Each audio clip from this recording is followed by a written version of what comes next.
Hii ni mitandao ambayo si ya kibiashara, ni mitandao ambayo inawakutanisha watu wakiwa na interest tofauti tofauti.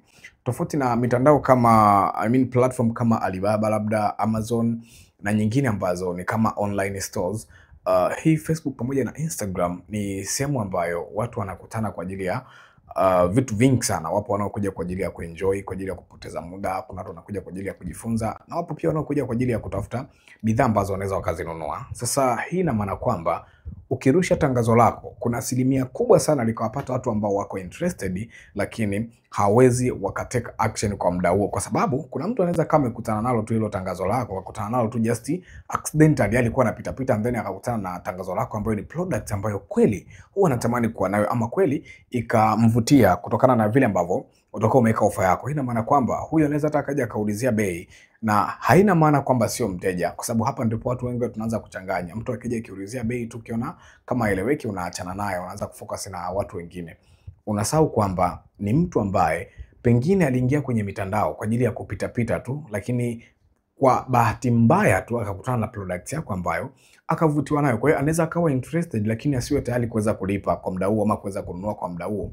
Badala yake kitu ambacho ndio kukifanya ni kutengeneza mazingira ambayo kama huyu mtu akiwa na utayari, kwa sababu tayari ameonyesha interest, kama akiwa na utayari wa kutoa pesa yake na kununua, basi the best option uwe ni wewe. Hii ina maana kwamba unaweza ukaangalia namna ya kusave namba yake na yakasave namba yako, ama ukatafuta tu namna yote ambayo huwa unafanyia follow up ama kutunza wateja wako na ukamweka huko. End of the day anaweza kaja akawa ni mteja mzuri sana. Kwa muda ambao mimi nimekuwepo kwenye industry, kuna watu ambao nimekutana nao kwenye matangazo na hawakuweza kutake action kwa muda huo ambao tumekutana. Yaani kuna mtu ambaye nilikutana naye kwenye matangazo wakati tunatangaza labda ni product ama ni huduma, hakuweza kuchukua action ama hakuweza kununua kwa muda huo, lakini baadaye sana, baada ya muda akishajidhihirisha ama akishapata kitu ambacho kweli alikuwa anakisubiri ili aweze kufanya maamuzi, unageuka kuwa wateja wazuri tu bila shida yoyote. Kwa hiyo ile mindset kwamba kuna watu wanakuja tu kuulizia bei wanapotea, ni mindset ambayo unatakiwa kuiondoa kabisa kichwani, na ni mindset ambayo inabidi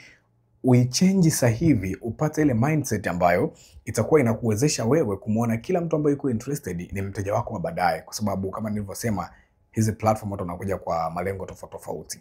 Mtu akionyesha interest, hakikisha haumtoi kwenye ile interest, either amenunua ama amegairi kuchukua hiyo product. Lakini ni kitu ambacho huwa siko sure sana. Pesa nyingi zipo kwenye follow up, yani pesa nyingi ambazo unazitafuta kwenye matangazo yako zipo kwenye follow up, na the main reason ambayo inapelekea hivyo pesa nyingi zikaepo kwenye follow up ndo kama hivyo. Hizi sio platform za kufanya biashara, ni platform ambazo watu wanaenjoy, watu wanakuja kusocialize na watu wengine. Kwa hiyo watu wengi tunakutana nao accidentally.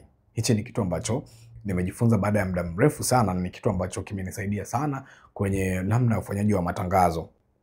Usifocus na zile sales za direct kutoka kwenye Facebook pamoja na Instagram, kwa sababu zitakudisappoint sana.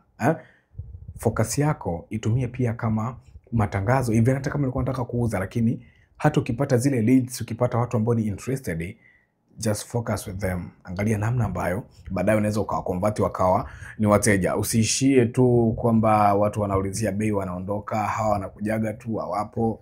Hawa ni wateja wako. Ni vile tu haujatengeneza mazingira mazuri ya kuwafanyia follow up, haujatengeneza mazingira mazuri ya kuaminisha na kuwapa sababu kwa nini wachukue product kutoka kwako. Hiki ni kitu pekee ambacho nimejifunza kwa gharama kubwa sana, na natamani kila mtu ambaye ana nia kweli, ana malengo ya kutaka kufanikiwa kwenye mitandao, especially kwa kutumia matangazo ya kulipia, ni kitu ambacho kinatakiwa kiwe kichwani mwako. Na kwa hizi dakika ambazo umezichukua, tafadhali unaweza ukaokoa zaidi ya wafanyabiashara 10 sasa hivi ambao wanafanya matangazo yao bila kuwa na ile mindset ambayo inaweza kuwapa matokeo mazuri. Na the best way ambayo unaweza kuwasaidia ni kushare hii video kwao, ili waweze kujifunza kitu ambacho nimekizungumza kwenye hii video, kwa sababu ni kitu ambacho ni kikubwa sana, nimejifunza kwa gharama kubwa, na ni experience ambayo nimekuwa nayo katika hii hapa industry ya matangazo ya Facebook pamoja na Instagram. Ili kuendelea kupata video kama hizi, pia usisahau kusubscribe katika hii channel, na utakuwa ni mmoja kati ya wanafamilia ambao wanapata madini yakiwa bado ya motomoto sana. Karibu sana.